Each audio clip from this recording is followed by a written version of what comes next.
வணக்கம் மக்களே, இன்றைக்கி நம்ம பார்க்க போகிற டாபிக் என்னென்னா, ஆங்கிலத்தில் கலட்ரோபிஸ்னு அழைக்கப்பட்ட எருக்கஞ்செடி பற்றி தான் பார்க்க போகிறோம். இந்த எருக்கஞ்செடியோட பிறப்பிடம், வாழும் தன்மை மற்றும் மருத்துவ பயன்களை பற்றி இந்த காணொலியில் நம்ம இப்போ பார்ப்போம்.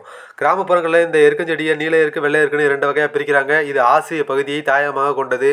வறண்ட நிலங்களில் சிறப்பாக வளரும் தன்மையுடையது. இந்த எருக்கஞ்செடியோட தண்டை தண்ணியில் ஊற வச்சு சில நாள் கழித்து அதை எடுக்கும்போது நாராக பிரியும்.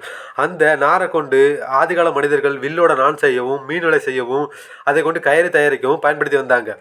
எருக்கஞ்செடி காயில் உள்ள பஞ்சு இன்றளவும் தலையணையில் பயன்படுத்தப்பட்டு வருகிறது. அதோட மருத்துவ பயன்களை பற்றி இப்போ நம்ம பார்ப்போம். எருக்கம்பால முள்ளு குத்துன இடத்துல தடவும் போது அந்த வலி நீங்குவதாக சொல்லப்படுகிறது. பாம்பு கடிச்ச இடத்துல இதோட இலையை அரைச்சி தடவும் போது அதோட விஷத்தன்மை சற்று குறைவதாகவும் சொல்லப்படுகிறது.